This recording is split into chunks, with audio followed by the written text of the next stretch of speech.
Bonjour, avec vous, Bouchard Taxi le Magicien. Aujourd'hui, on va parler d'un livre, Notre joie, de François Bigoudot. Elle est avec moi, ça me fait plaisir. Je vais donner un petit résumé rapidement pour le livre, et après quelques questions. Le livre est divisé en deux parties. Il y a une partie en fait, qui se complète, elles ne sont pas indépendantes. C'est un ensemble de dialogues. La première partie en fait, est se lit comme un roman. Je peux dire ça ou pas? Ah oui. Il se lit comme un roman. Il y a des personnages, il y a un fil conducteur, il y a un flashback, parce qu'à un moment il y a l'identitaire M à la fin, en fait, on l'a oublié dans la première partie, mais à un moment c'est comme dans un film en fait. Il revient. Après il revient en fait. Il y a des suspens, parce qu'à la fin on découvre le M. Un petit peu, ouais. Enfin on découvre un aspect de lui important. C'est un film, donc c'est un film et un roman. Hein, là. Dans la première partie, en fait, le livre démontre qu'il y a un glissement, en fait, de la question de l'identité. Ça veut dire que la question identitaire n'est plus le monopole de l'extrême droite, mais en fait, il a glissé vers dans la bourgeoisie autoritaire, hein. Donc la droite, même la gauche, hein. Rappelez-vous Valls là, qui a dit dans un marché, mais il a oublié qu'il y avait les caméras qui étaient là, il a oublié, il a dit mettez-moi un peu de blanc. Maintenant les questions, j'ai là, c'est bon, j'ai pas fait d'erreur. Ok. Voilà, j'ai pas fait d'erreur. La question, donc l'identitaire, la question numéro 1, l'identitaire n'aime pas parler du capitalisme, ni du capital, c'est trop social pour lui, je reprends vos mots, hein. Il n'aime pas parler de sa famille. La boussole identitaire ne reconnaît pas les rôles sociaux. Il est probable que l'identitaire aime les films controversés comme Joker. Ma question, en fait, qui est deux questions. Donc, il est le candidat idéal de votre identitaire M. D'abord, je pense que M, à mon avis, ne vote pas, premièrement. Il fait plutôt partie de la frange un peu rebelle de la droite identitaire, de la droite nationaliste. À mon avis, il vote pas. Mais s'il votait, je pense que oui, il voterait. Alors, c'est compliqué, j'ai pas envie de me mettre à sa place. Il pourrait voter Zemmour, mais il est quand même un peu antisémite. Donc problème, Zemmour juif. Deuxièmement, il a quand même quelques bases sociales un peu qui lui viennent de Soral. Et on sait bien que Zemmour, c'est quand même le candidat de la grande bourgeoisie. Donc je suis pas sûr que M il irait vers Zemmour. S'il lui reste encore un tout petit peu de jugeote, quoi. Donc Marine à la rigueur, même si je pense qu'il doit la trouver trop modérée. Mais bon, en fait, je pense que fondamentalement, il s'en fout. Il s'en fiche, ouais, d'accord. Deuxième question, peut-on dire que, parce que là vous parlez de Joker, hein, vous l'avez consacré presque je crois que 2 pages. Hein. Donc quand on aime le Joker, est-ce que c'est parce qu'il c'est un personnage plus fascinant qu'effrayant? En fait, il y a une forme d'identification. Chacun de nous peut devenir un Joker. Ça veut dire il suffit d'une journée où il y a beaucoup de problèmes et qu'il y a ce qu'on appelle la goutte d'eau qui fait débat. Et après, on devient, c'est un peu le film, hein, le Joker. Est-ce que c'est un peu ça aussi? Oui, je pense que, hélas, beaucoup de gens peuvent s'identifier au Joker maintenant, tel qu'il a été dépeint dans ce film. Parce que pour moi, Joker incarne magnifiquement ce que j'appelle les colères de téléspectateurs. D'ailleurs, c'est une colère de téléspectateur qu'il a, parce qu'il est en permanence devant sa télé, et son grand but, c'est quand même d'aller se faire inviter dans une émission qu'il déteste pour pouvoir flinguer le présentateur. Et je pense qu'effectivement, la télévision, et maintenant les écrans en général, évidemment Internet beaucoup plus, créent des gens qui sont tout seuls chez eux, qui regardent des trucs qu'ils détestent, qui regardent des gens qu'ils détestent à la télé ou dans des vidéos de clash, et qui comme ça ruminent leur colère, leur rage, leur haine, et c'est une espèce de colère qui tourne en boucle, qui n'a aucun intérêt politique, qui n'a aucun débouché politique. Et c'est vrai que ce qu'on voit à la fin de Joker, à savoir l'émeute que certains gens de gauche distraits ont pris pour une émeute vraiment politique, et les gens de gauche sont parfois distraits. Non, c'est typiquement une émeute, je dirais, fascisante. Pourquoi ? Parce que elle n'a pas d'objet vraiment, elle n'a pas de projet politique, elle n'a pas de désir, elle n'affirme rien. C'est une révolution. Elle ne sait dire qu'une seule chose, c'est Kill the Rich. Ce qui est un programme, à la rigueur, dans mes moments d'énervement, je pourrais y adhérer, mais dans mes moments plus calmes, je pense que c'est pas un programme politique, quoi. C'est juste un programme pulsionnel, de revanche épidermique. On ne fait pas de la grande politique avec des revanches épidermiques. Donc tous les gens qui pensent que Joker est un grand film politique de gauche, l'ont mal regardé ou alors ont mal compris ce que pourrait être un vrai projet politique. Page 32. Vous dites que Laurent Alexandre est l'héritier du darwinisme social. Donc, et en fait, j'ouvre les guillemets, l'inégalité des sorts, au pluriel, sociaux, découle d'une sélection juste et naturelle. trait d'union indexé sur le QI. Donc, question, Laurent Alexandre, Elon Musk qui prend donc la méritocratie, l'intelligence artificielle, sont-ils un danger ou une crainte pour l'être humain? Bon, je pense que Laurent Alexandre lui-même est un danger pour personne, si ce n'est pour son propre cerveau. Par contre, Elon Musk, il a du pouvoir, contrairement à Laurent Alexandre, qui n'est pas grand-chose. Quoique, à son échelle, finalement, il est peut-être influent. Après, moi, de savoir s'ils ont du pouvoir ou du danger ou pas, moi, ce qui m'intéresse, c'est de voir comment ils pensent. Et à travers ces figures-là, moi, ce qui m'intéresse, c'est de bien montrer ce qu'on ne rappelle pas assez, c'est que le capitalisme en lui-même est violent. Il n'a pas des déviances qui le rendent violent. Il est par essence violent. Il est violent dès le départ. Et que le libéralisme repose sur la concurrence de tous contre tous. Et que le meilleur gagne. Et que le moins bon se retrouve dans la rue ou dans un état de précarité où il n'y aura plus qu'à avoir de la compassion pour lui. Donc, je pense souvent on oppose le camp libéral et le camp autoritaire. Vous l'appelez libéral. Moi je l'appelle libéral autoritaire parce que ce que je voulais faire dans cette première partie, c'était de montrer à quel point il y a une continuité en fait entre en gros le libéralisme et le camp autoritaire. Pour moi c'est à peu près le même bloc que j'appelle le bloc bourgeois. Et que donc, par exemple, pour le dire en des termes plus simples actuellement, il y a une continuité entre Zemmour et Macron. Et d'ailleurs, Zemmour, le peu de programme économique qu'il a pour l'instant formulé, c'est un programme libéral. C'est un programme du MEDEF, comme Macron. Et c'est bien ça qu'il faut dire. La stratégie de la responsabilité des citoyens est-elle une arme efficace? Si le pauvre obèse, comme il a des coulisses, voilà, donc vous voyez un peu la blague. Si le pauvre obèse, et surtout c'est en arabe aussi, ça va. Voilà, si le pauvre obèse est comme ça, ce n'est pas le problème des marchés, c'est sa faute. S'il y a un chômage, ce n'est pas à cause des marchés, mais c'est à cause des chômeurs. Si les hôpitaux sont pleins à 100% et qu'il n'y a pas de place pour les patients atteints du Covid, la saturation ne vient pas de la fermeture de plus de 5700 lits d'hospitalisation en 2020, mais à cause du non-respect des restrictions sanitaires. En général, les libéraux, ils mettent en avant la responsabilité individuelle, ils sont vachement là-dedans. Donc il faut aller au bout. Je pense que pour eux, les malheureux dans une société sont toujours fautifs de leur malheur. Donc quand vous étiez malheureux au Maroc, c'est à cause de vous. Voilà, par exemple. Et les visions libérales. D'ailleurs, la version coloniale de ça, ou post-coloniale de ça, c'est de dire que si l'Afrique est dans la merde, c'est de sa faute. Ça n'a rien à voir avec le passif colonial et le fait que depuis des siècles et des siècles, en gros, les pays occidentaux se servent allègrement et pillent allègrement les matières premières ou les richesses africaines. C'est parce que les Africains eux-mêmes ne savent pas s'organiser. D'où cette phrase qui a fait grand bruit en France il y a une dizaine d'années dans la bouche de Sarkozy, mais c'était un discours d'Henri Guénaud, le fameux homme africain qui n'est pas rentré dans l'histoire. C'était quand même une façon de dire, c'est pas rentré dans l'histoire, c'est-à-dire en gros, c'est comme s'il disait c'est les enfants. Si en gros la chronologie historique était la chronologie d'une vie humaine, eh bien ce qu'était en train de nous dire Henri Guénaud, un gaulliste libéral, pléonasme, c'était que l'Afrique elle était dans l'enfance.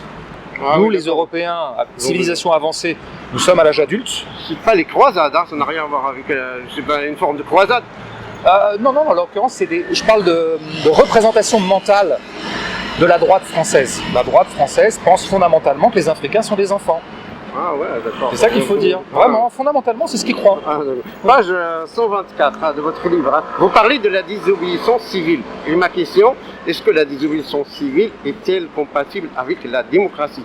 Alors non seulement elle est compatible avec la démocratie, mais comme je le faisais dire à un personnage dans un film que j'ai écrit l'an dernier, enfin il y a 2 ans, la désobéissance civile, c'est la démocratie.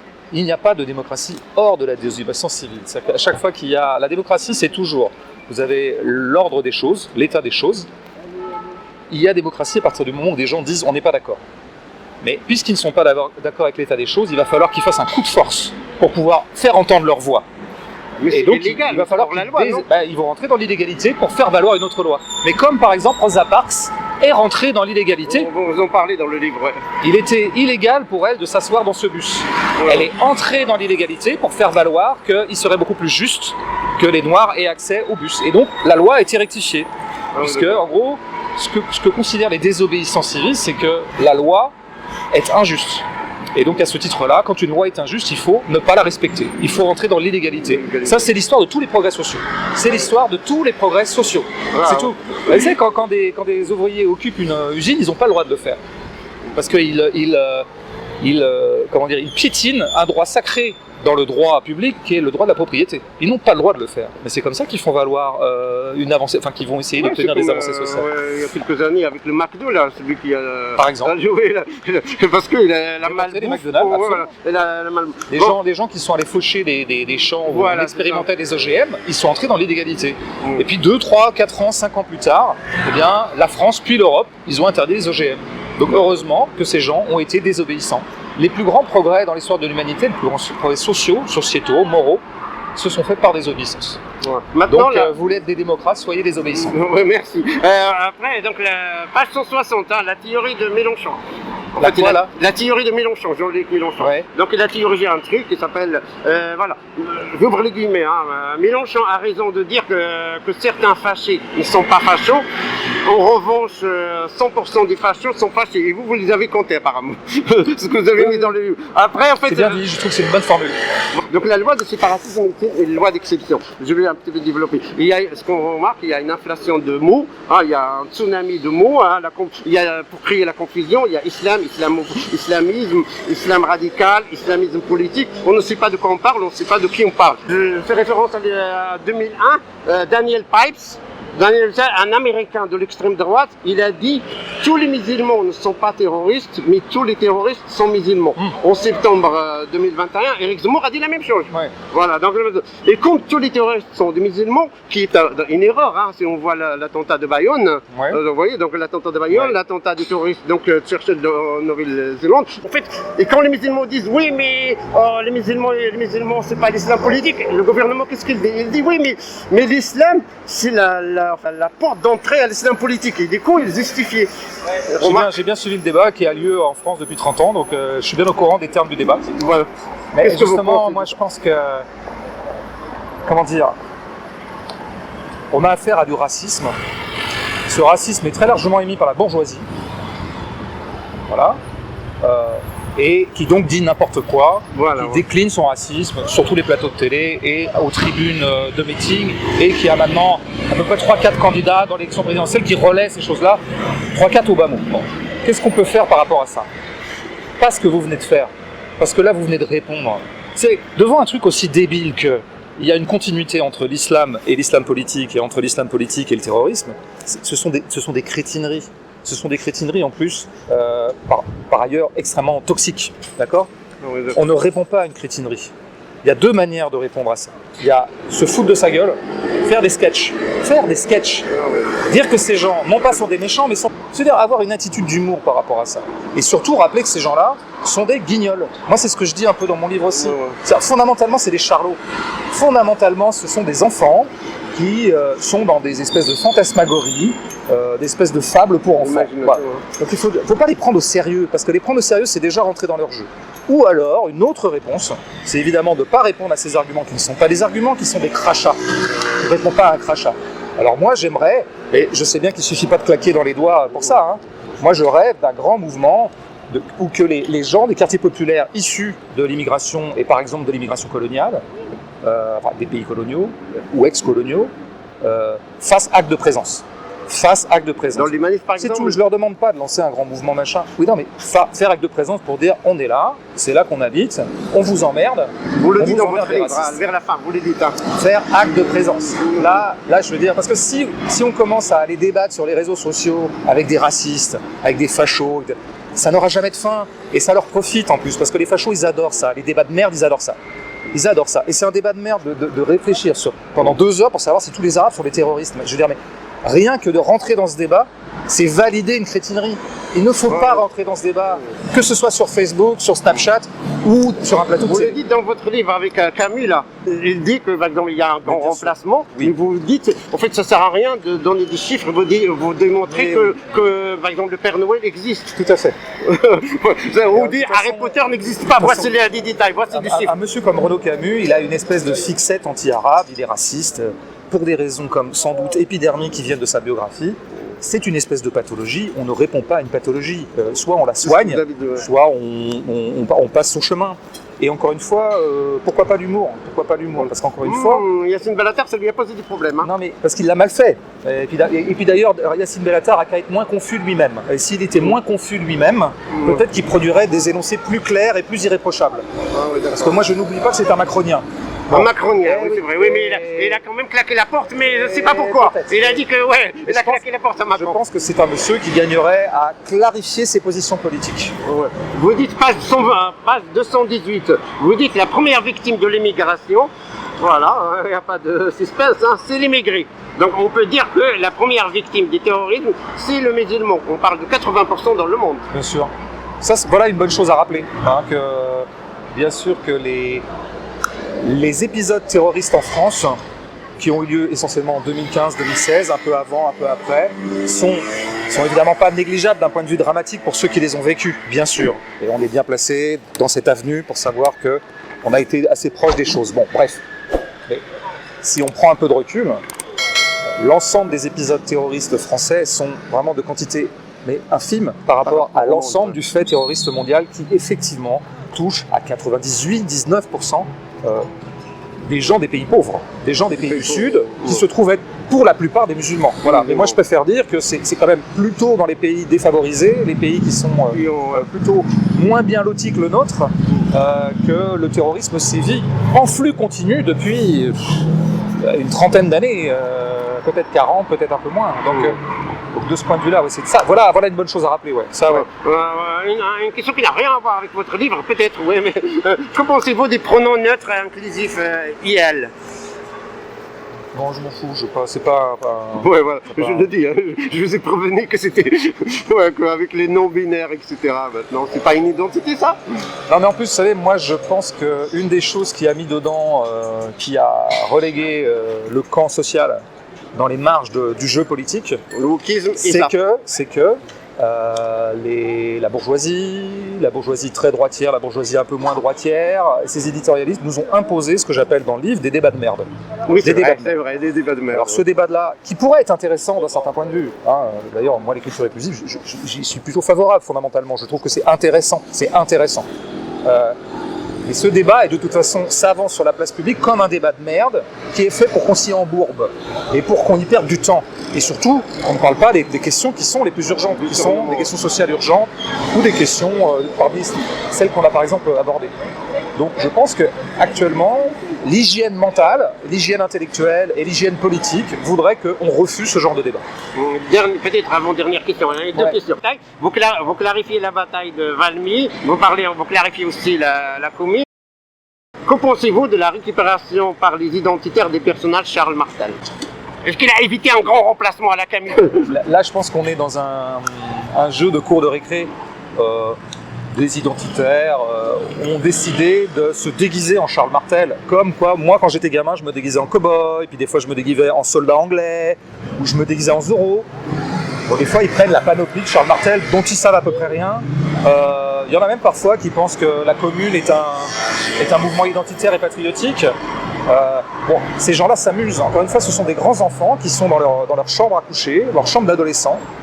Et ils jouent avec quelques mythes historiques comme ça. Des fois c'est Napoléon, des fois c'est Jeanne d'Arc, des fois c'est Charles Martel. Ne les prenons pas au sérieux. Ce sont des guignols.